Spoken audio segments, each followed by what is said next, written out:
Hello students, आज हम class 10th का चैप्टर 5 अरिथमेटिक प्रोग्रेशन डिस्कस करेंगे।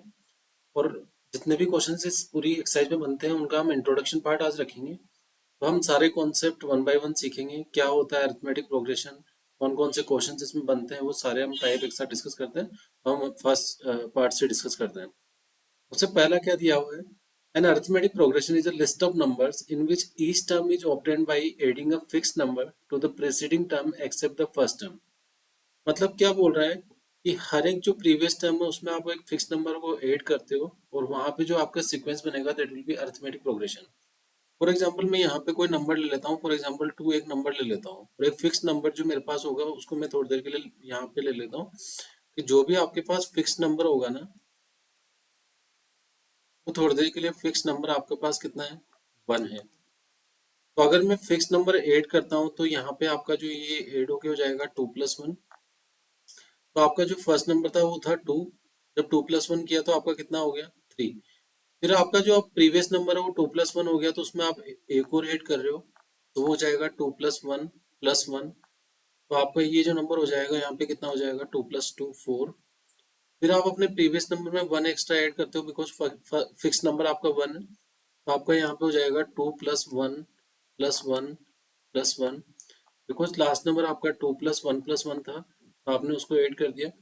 सो आपके पास जो नंबर नेक्स्ट बचेगा वो क्या होगा, 5। इस तरीके के सीक्वेंस को हम बोलते हैं अरिथमेटिक प्रोग्रेशन। इसमें हम हर एक प्रीवियस नंबर, जैसे यहाँ एग्जांपल देखिए, आप आपने 2 में क्या किया, 1 को ऐड किया 3 बन गया। 3 में आपने 1 को ऐड किया तो आपको क्या बन गया, 4 बन गया। एंड 4 में आपने 1 को ऐड किया तो आपको क्या बन गया, 5 बन गया। इस तरीके के सीक्वेंस को हम बोलते हैं अरिथमेटिक प्रोग्रेशन। तो अरिथमेटिक प्रोग्रेशन में आपको ये ध्यान रखना है कि अब नेक्स्ट पार्ट क्या है, दिस फिक्स नंबर, जो आप फिक्स नंबर ऐड कर रहे हैं वो फिक्स नंबर को हम क्या बोलते हैं, कॉमन डिफरेंस। तो हम पहले कुछ पार्ट में देखते हैं कि कॉमन डिफरेंस क्या होगा। यहाँ पे हम दो चीजें सीखेंगे, एक तो फर्स्ट नंबर क्या होता है एंड सेकंड आप कॉमन डिफरेंस क्या होता है। तो मैं इसी एपी को ले लेता हूँ यहाँ पे। तो आपके पास जैसे 2, नेक्स्ट आपके पास लिखा हुआ है 3, नेक्स्ट लिखा हुआ है 4 एंड नेक्स्ट लिखा हुआ है 5। अगर आप इस नंबर में कॉमन डिफरेंस फाइंड करना चाहते हो तो आपको ये क्लियरली बताया कि इस नंबर में आपने जो नंबर आपको ऐड किया है, कॉमन डिफरेंस अगर आपको निकालना हो, फिक्स नंबर निकालना है जो आपने ऐड करके निकालना है, तो वो कॉमन डिफरेंस होगा आपका। अब यहाँ पे जो फर्स्ट टर्म होगी उसको हम A1 बोलेंगे, सेकंड टर्म को A2, थर्ड टर्म को A3 और लास्ट टर्म को आप A4 से डिनोट करेंगे। तो अगर मैं इन नंबर्स को नाम लिख लेता हूँ तो ये नंबर क्या होगा, that will B A1, this term will be A2, this term will be A3 and this term will be A4। जो आपका फर्स्ट टर्म होता है उसको हम A1 भी लिखते हैं या फिर A से भी रिप्रेजेंट करते हैं और उसका वैल्यू कितना होगा, 2। तो अभी हमें ये समझना है कि हम किसी भी एपी में A और D कैसे फाइंड करेंगे। जो फर्स्ट नंबर पे लिखा होगा दैट विल बी A1 और A, तो आपने A1 का वैल्यू भी लिख लिया। एंड अगर आप डिफरेंस की बात करते हो तो डिफरेंस आप अगर कोई एपी है तो आप डिफरेंस हर एक फॉलोइंग माइनस प्रीवियस टर्म से निकाल सकते हैं। फॉलोइंग मतलब जैसे A2 माइनस A1 से आपने निकाल लिया, या फिर आप ये निकाल सकते हो कि A3 माइनस A2 से आप डिफरेंस निकाल सकते हो, या फिर आप निकाल सकते हो कि A4 माइनस A3 से आप डिफरेंस निकाल सकते हो। Because throughout the AP difference same ही होगा। इसका मतलब फर्स्ट वाले केस में भी आप डिफरेंस निकालोगे तो आपको मिलेगा 3 - 2 दैट विल बी 1। नेक्स्ट वाले पार्ट में भी आपको मिलेगा A3 आपके पास 4 - 3 है, that will B 1। And next part में भी आपके पास जो होगा दैट विल बी 5 - 4 और उसका भी आंसर कितना मिलेगा आपको, 1। तो हमें सबसे पहले ये अंडरस्टैंड करना है कि कोई भी एपी क्या होगी कि प्रीवियस नंबर में आप एक फिक्स नंबर को ऐड करते जाइए, आपका एपी ऑटोमेटिकली फॉर्म हो जाएगा। जैसे 2 में 1 ऐड किया 3 बन गया, 3 में 1 ऐड किया 4 बन गया एंड 4 में 1 ऐड किया 5 बन गया। सेकेंड हमें ध्यान रखना है कि किसी भी एपी में हमें कॉमन डिफरेंस निकालना आना चाहिए। अब कॉमन डिफरेंस वो होगा, पॉजिटिव भी हो सकता है, नेगेटिव भी हो सकता है और जीरो भी हो सकता है। तो मैं यहाँ पे 3 एग्जांपल्स दे रहा हूँ जिसमें हम कॉमन डिफरेंस निकालेंगे। एक मैं ले रहा हूँ 1, 2, 3 एंड 4। हमने ये एग्जांपल ले लिया। एक हमने ले लिया 4, 3, 2 एंड 1। एंड नेक्स्ट हमने एक एग्जांपल ले लिया दैट इज 4, 4, 4 एंड 4। ये 3 एपी अलग अलग लिख रहा हूँ। फर्स्ट वाले का कॉमन डिफरेंस निकालोगे बच्चा तो A2 माइनस A1 से आपको कितना मिलेगा, 1। सेकेंड वाले का अगर कॉमन डिफरेंस निकालोगे तो 3 - 4 कितना मिलेगा, -1। लास्ट वाले का कॉमन डिफरेंस निकालोगे तो 4 - 1 4, 4 - 4 कितना मिलेगा, 0। इसका मतलब common difference positive, negative, irrational, fractional कुछ भी हो सकता है। तो कभी कभी ये ऑब्जेक्टिव में बहुत क्वेश्चन पूछा जाता है कि which of the following option is true for common difference. तो आपको ये ध्यान रखना है कि उसकी value positive, negative, irrational, rational, fractional कुछ भी हो सकती है। ठीक है, अब हम नेक्स्ट पार्ट में डिस्कस करते हैं। नेक्स्ट पार्ट में आपको कोई भी एपी दो टाइप से दिया होगा, one is finite arithmetic progression and second is infinite arithmetic progression. Finite का मतलब आप समझ रहे हैं कि उसमें नंबर ऑफ टर्म्स होगी वो फाइनाइट होगी, जिनको हम काउंट कर सकते हैं। तो फिर फॉर एग्जांपल मैं यहाँ पे लिख रहा हूँ 2, 4, 6, 8 एंड अप टू यहाँ पे लिख रहा हूँ मैं 50। और एक एपी में यहाँ पे लिख रहा हूँ that is 2, 4, 6, 8 and so on. अगर यहाँ पे आप देखेंगे तो आपकी लास्ट टर्म फिक्स है। लास्ट टर्म फिक्स इसका मतलब एपी स्टार्ट हुआ था पर 50 पे जाके स्टॉप हो गया। जहाँ पे भी आपको लास्ट टर्म गिवन होता है, जहाँ पे भी आपको लास्ट टर्म गिवन होता है, इसका मतलब वो किस कैटेगरी को रिप्रेजेंट करेगा, फाइनाइट एपी को। और कुछ एग्जांपल में आपको इस तरीके से यहाँ पे लिखा हुआ होगा, अगर वहाँ पे आपको last term not given, last term अगर आपको गिवन नहीं है, नॉट गिवन, इस तरीके की एपी को हम बोलते हैं इनफाइनाइट एपी। ये हमें पता होना चाहिए एपी के बारे में, कौन सा फाइनाइट होगा और कौन सा इनफाइनाइट होगा। Simple, last term given finite AP and last term is not given that will B infinite AP. हम नेक्स्ट पार्ट डिस्कस करते हैं, nth term of an AP. तो हम एपी में फाइंड करेंगे कि nth टर्म का फॉर्मूला क्या होता है। तो हम सबसे पहले लिख लेते हैं कि कोई भी एपी की हम अगर फर्स्ट टर्म लिखेंगे, या हम सेकेंड टर्म लिखेंगे, या हम थर्ड टर्म लिखेंगे, या फोर्थ टर्म लिख रहे हैं, तो वो क्या क्या होगी। देखो, हम फर्स्ट टर्म को तो हम सिंपली ये रिप्रेजेंट करते हैं कि वो जो भी होगी वो ए से ही रिप्रेजेंट करते हैं। अगर आप सेकंड टर्म निकालना चाहते हो तो आपने अभी थोड़ी देर पहले किया था कि सर फर्स्ट प्रीवियस टर्म में कोई फिक्स नंबर आप ऐड कर दीजिए। हम थोड़ी देर के लिए उस फिक्स नंबर को क्या ले लेते हैं, वो जो फिक्स नंबर आपका उसको हम ले लेते हैं कि जो भी आपके पास जो फिक्स नंबर है जो आप ऐड कर रहे हैं दैट इज डी।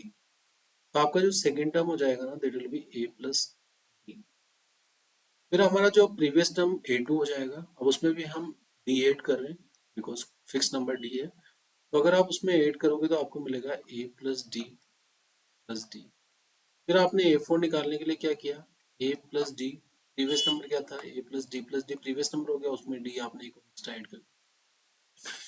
तो अब हमें क्या करना है, अब हमें इन सारे पार्ट्स को सिंप्लीफाई करके लिखना है। तो फर्स्ट टर्म तो आपके पास यही हो गया, सेकंड टर्म आपके पास कितना हो गया ए प्लस डी, थर्ड टर्म आपके पास कितना हो गया will be A plus two D, next part आपके पास कितना हो गया ए प्लस थ्री डी।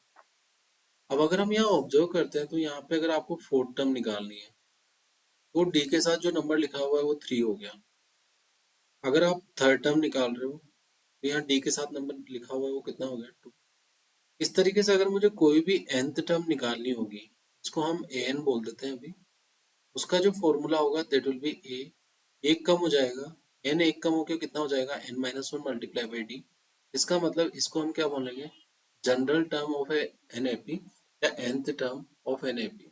इसको दो तरीके से रिप्रेजेंट किया जाता है, एक आप रिप्रेजेंट करते हैं एन, या फिर कभी कभी हम इसको टी एन से भी रिप्रेजेंट करते हैं।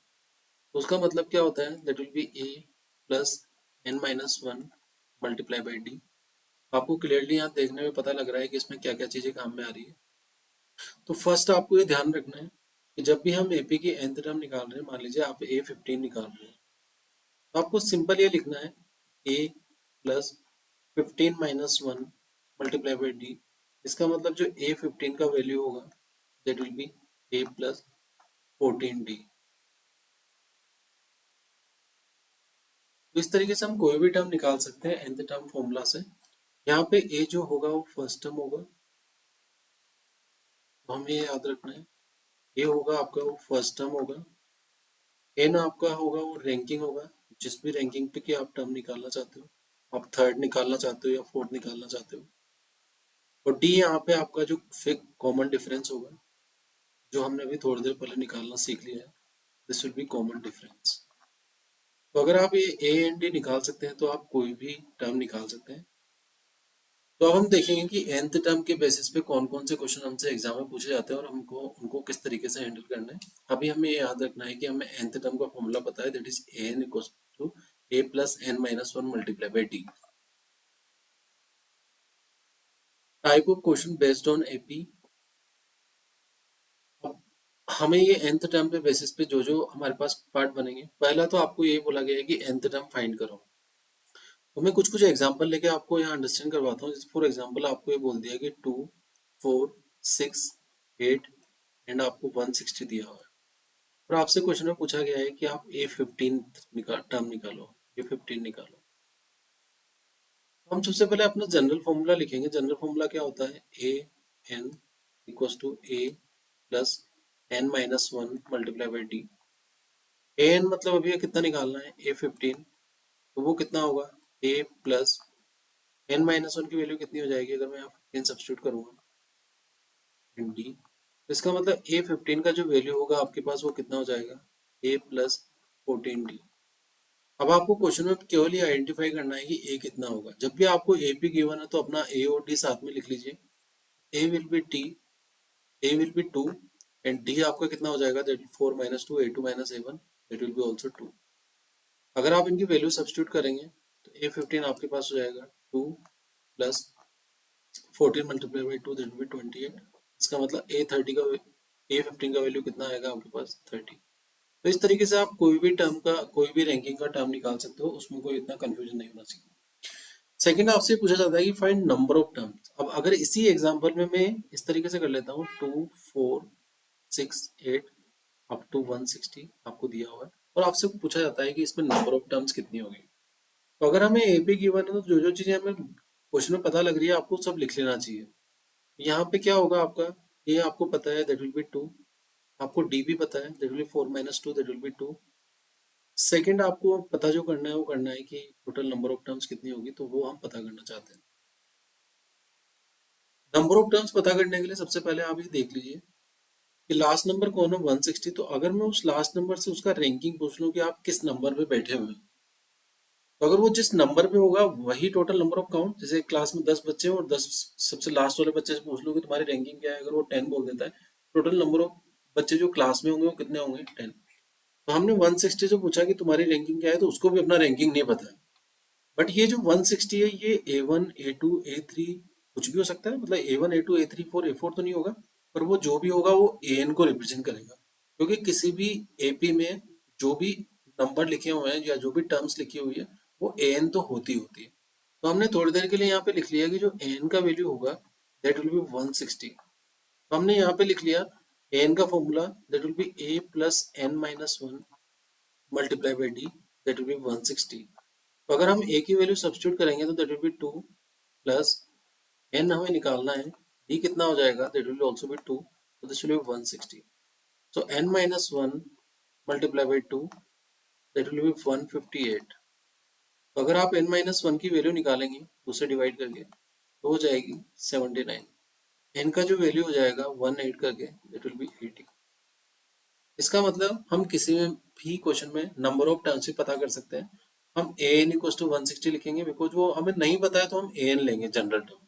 तो किसी भी टर्म के बारे में अगर नहीं पता है तो आप एन लीजिए, एन निकालिए और एन आपका क्या बता रहा है, वो जो लास्ट नंबर में जो नंबर लिखा हुआ है वो बोल रहा है कि मेरा रैंकिंग 80 है। तो इसका मतलब टोटल नंबर ऑफ जो भी आपके नंबर होंगे वो कितने हो जाएंगे, 80। नेक्स्ट क्वेश्चन है कि check the whether the given term is in AP और नॉट। ये भी हमें चेक करना होता है कि ये टर्म एपी में होगा या नहीं होगा।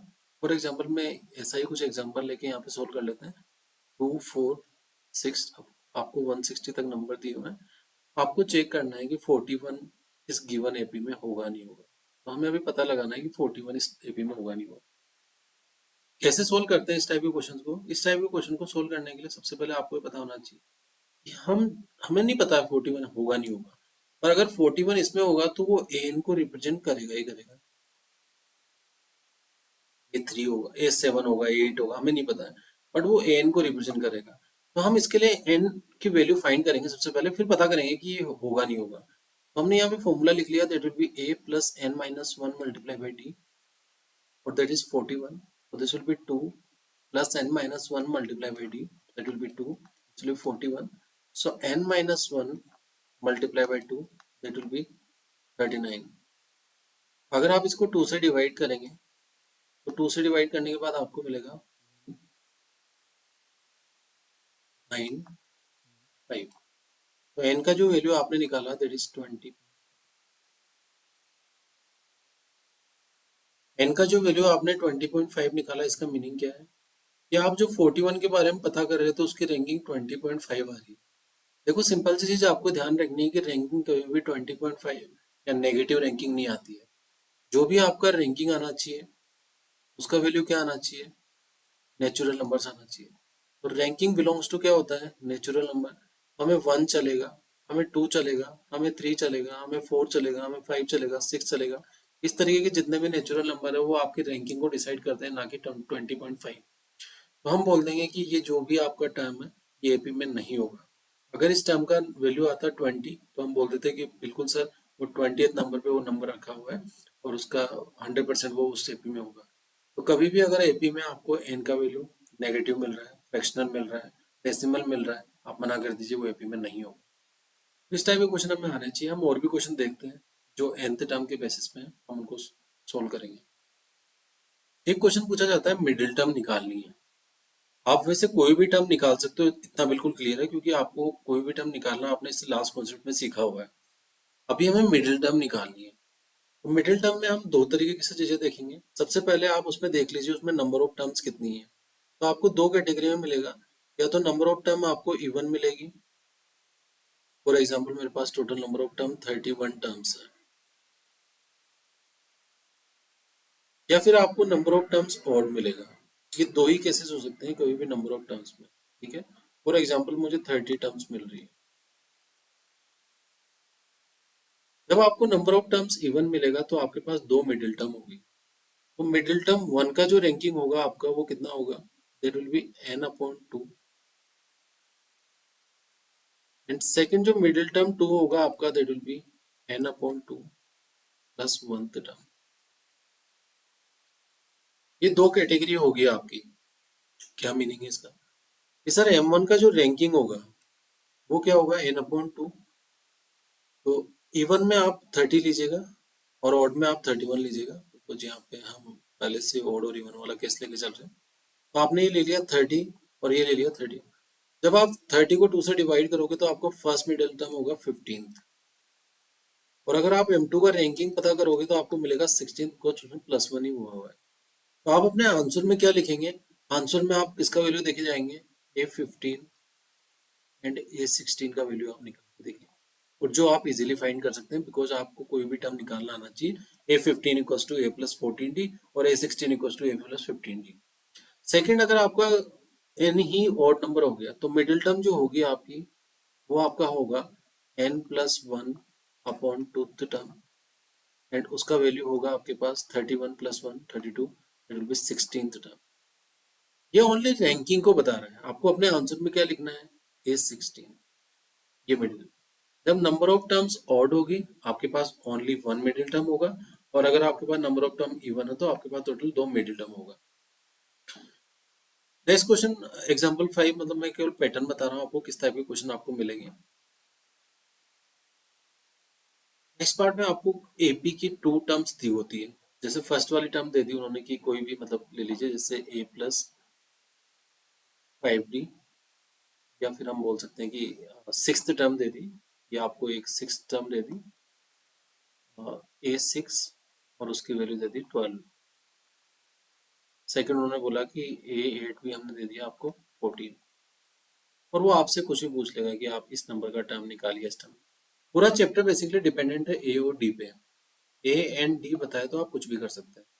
तो ये लीनियर इक्वेशन आप सोल्व करके यहाँ पे बनाएंगे। तो फर्स्ट वाले पार्ट को क्या लिख दोगे आप, A+5D इक्वल्स टू 12। नेक्स्ट आपका कितना हो जाएगा, A+7D, उसका वैल्यू किसके इक्वल होगा, 14। जब आपने दोनों पार्ट्स बना लिए तो आप इन दोनों को pair of linear equation in two variables solve करके यहाँ से A निकालोगे, फिर यहाँ से D निकालोगे, और A और D आने के बाद उस क्वेश्चन में आप कुछ भी निकाल सकते हैं।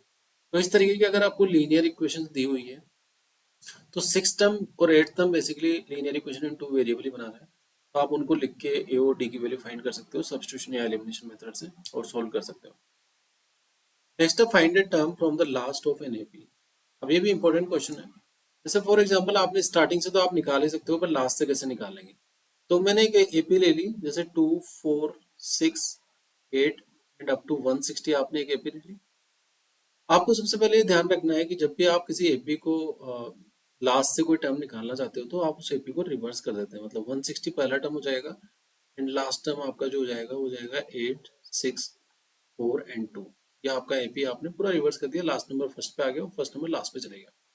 आपको ये ध्यान रखना है कि जो यहाँ पे कॉमन डिफरेंस था वो पहले कितना था 4 माइनस 2 और उसका आंसर कितना था 2। जब आप एपी को रिवर्स करते हो तो आपका कॉमन डिफरेंस जो पहले पॉजिटिव था तो नेगेटिव हो जाएगा और नेगेटिव था तो पॉजिटिव हो जाएगा। तो आपको कॉमन डिफरेंस यहाँ पे -2 में कन्वर्ट हो जाएगा।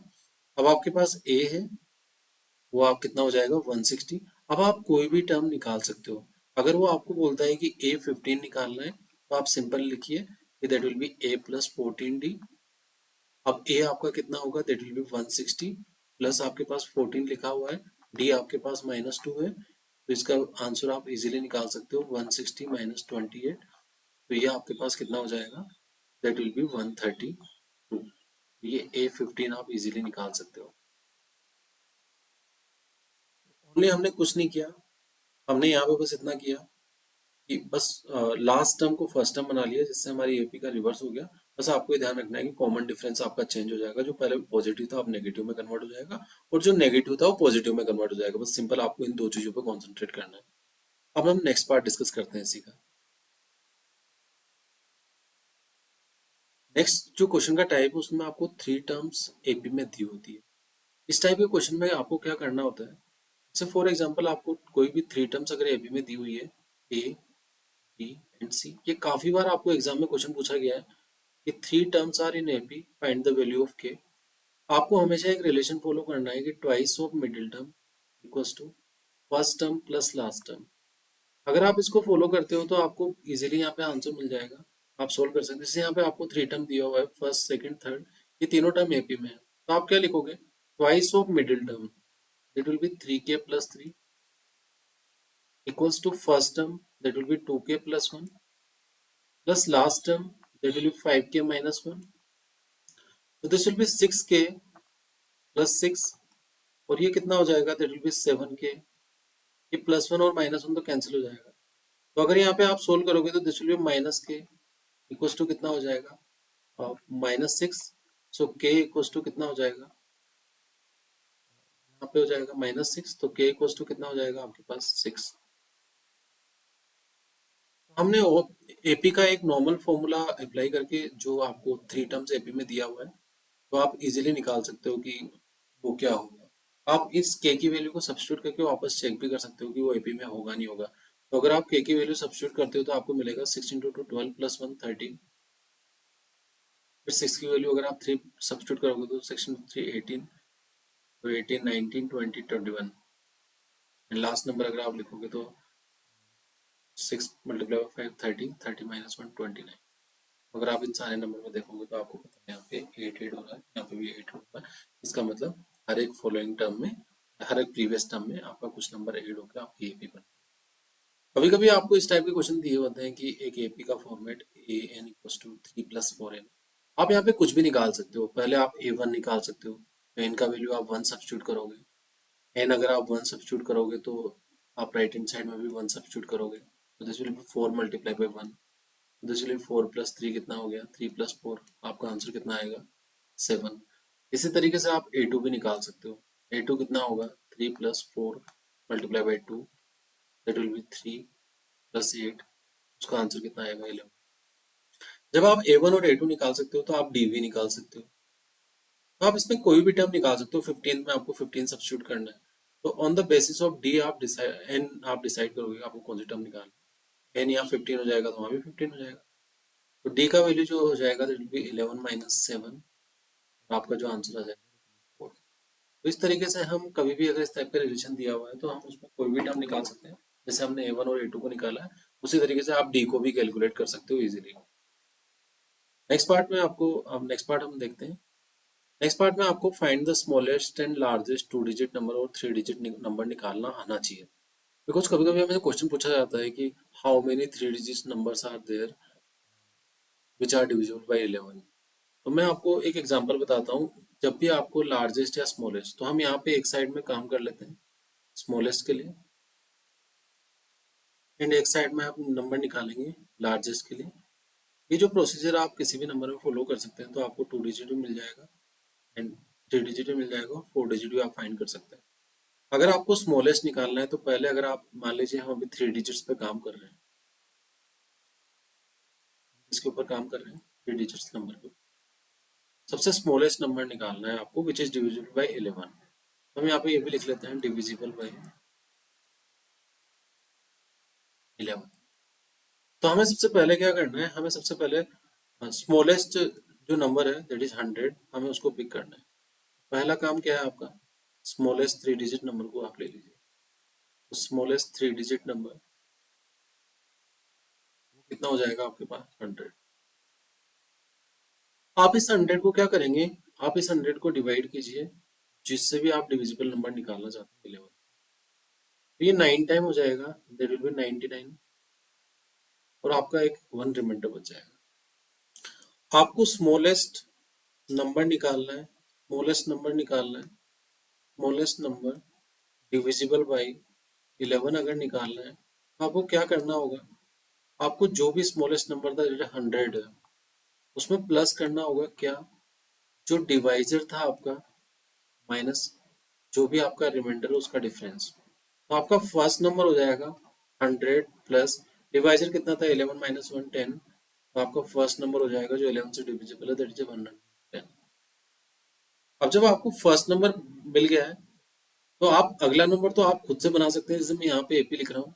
फर्स्ट नंबर अगर 110 होगा, तो आपको पता है अब 11 को ऐड करेंगे तब नेक्स्ट नंबर मिल जाएगा जो 11 से डिविजिबल होगा। तो अगर 11 को आप ऐड करेंगे तो ये 110 120, इस तरीके से आपको नंबर मिलते रहेंगे। बट अभी हमें अगर कभी लास्ट नंबर निकालना है किसी क्वेश्चन में, तो अगर आप लास्ट नंबर भी निकाल सकते हो। लास्ट नंबर के लिए क्या करना है, सबसे जो लार्जेस्ट नंबर उसको पिक करना है। लार्जेस्ट नंबर आपका क्या हो जाएगा, दैट विल बी 999। अब हम इस नंबर को डिवाइड करेंगे जिस भी नंबर से डिविजिबल नंबर हमें चाहिए। तो हम 11 से डिवाइड कर लेते हैं, तो ये हो जाएगा हमारा 11 से 9 टाइम्स, दैट विल बी 99। और अगर हम यहाँ पे जो ये तो जीरो हो जाएगा और यहाँ पे कितना हो जाएगा, रिमाइंडर। तो ये बेसिकली हमें वही रिप्रेजेंट करेगा।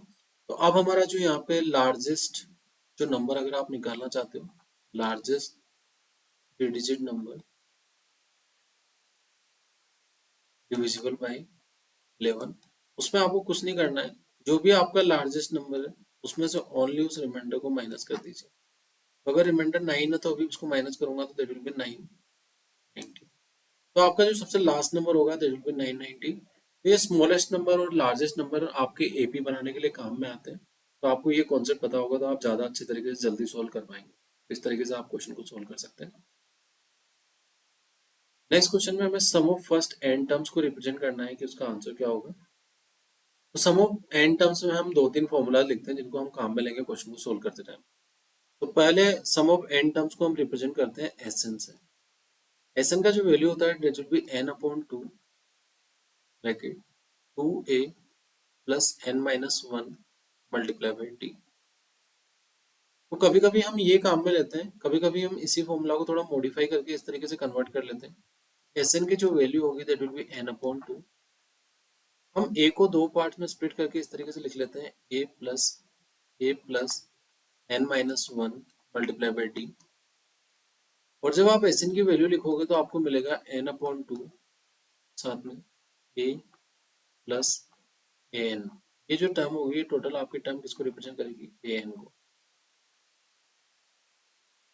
अगर हमें ये दोनों टर्म पता है तो हम एपी में सम निकाल सकते हैं एन टर्म्स का। एन टर्म्स का मतलब कितने भी टर्म हो। अब हमें मेनली ये पता होना चाहिए कौन सा फॉर्मूला हमें कब काम में लेता है, क्योंकि वो ज़्यादा आसान होगा। अगर किसी भी क्वेश्चन में आपको अगर एपी से ए एंड डी डायरेक्टली मिल रहा है, आप फर्स्ट वाले को काम में ले लीजिए। कभी भी किसी क्वेश्चन में अगर लास्ट टर्म के बारे में वो बता रहा है आपको कि लास्ट टर्म पता है, तो आप सेकेंड वाले पार्ट को भी काम में ले सकते हैं, बिकॉज यहाँ ए एन वो लास्ट टर्म को ही रिप्रेजेंट करेगा। तो हम इन दोनों फॉर्मूलाज को काम में लेंगे और एपी के जो भी सम वाले फॉर्मूलाज हैं उनको हम टारगेट करेंगे। तो हम देखते हैं इसके बेसिस पे कौन कौन से क्वेश्चन आपको पूछे जा सकते हैं, किस टाइप के क्वेश्चन पूछे जा सकते हैं जिनको हम सोल्व करते हैं। फर्स्ट में आपके पास लिखा हुआ है sum of N terms A and D given है। तब आपको फॉर्मूला लगाना है S N equals to N upon two bracket two A plus N minus one multiply by D. कैसे क्वेश्चन होंगे वो इस टाइप के क्वेश्चन होंगे जैसे आपको लिखा हुआ है 2 4 6 8 सो। तो इस एपी को देख के हम डायरेक्टली बता सकते हैं कि सर ए विल बी 2,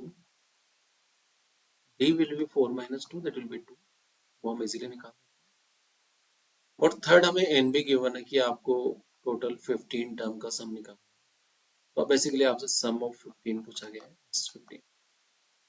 अब जब इस क्वेश्चन में आपको ए एन और डी डायरेक्टली मिल गया है तो आप इसको सब्स्टिट्यूट कर दीजिए यहाँ पे और वैल्यू फाइंड कर सकते हैं। सम ऑफ एन टर्म्स का, आप सम ऑफ 15 टर्म का, सम ऑफ 20 टर्म का, कुछ भी कर सकते हैं। कभी कभी आपको इस टाइप से क्वेश्चन पूछा जाएगा कि जैसे फॉर एग्जांपल जहाँ पे आप लास्ट टर्म गिवन होगा वहाँ पे आप जो अप्लाई करेंगे that will be n two A plus a. N को हम लास्ट टर्म से ही रिप्रेजेंट करेंगे। तो 15 टर्म का सम निकालना है तो ए 15 विल बी लास्ट टर्म। ये तब आपको अप्लाई करना है जब आपको इस तरीके से क्वेश्चन दिया हो। फॉर एग्जांपल 2 दे दिया, 4 दे दिया, 6 दे दिया, 8 दे दिया एंड आपके पास नेक्स्ट टर्म लिखा है एंड सो ऑन 40 लिखा हो। अब हम इतना तो कर ही सकते हैं कि हमें लास्ट टर्म का रैंकिंग अगर पता लग जाए तो हमें एन पता लग जाएगा। फॉर एग्जांपल मैं एन को 20, ए आपको पता है that will be 2 and last term जो ए एन आपके पास पता है वो भी आपको पता है 40। तो इस क्वेश्चन में हमें अभी S20 निकालना है। S20 का फॉर्मूला आप क्या लिखोगे n/2 first term that will B a, last term that will B n।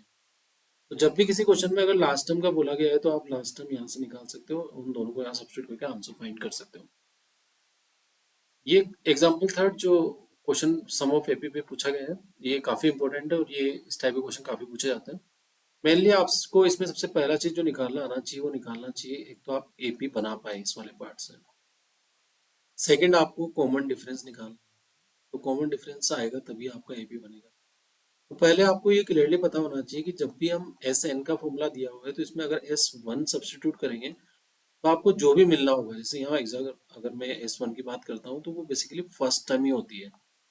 तो अगर आपने S1 निकाल लिया है तो वो आपकी फर्स्ट टर्म को ही रिप्रेजेंट करेगा। तो यहाँ पे अगर मैं 1 पुट करूंगा तो मुझे मिलता है 4 माइनस 1 कितना हो जाएगा, आपके पास 3 हो जाएगा।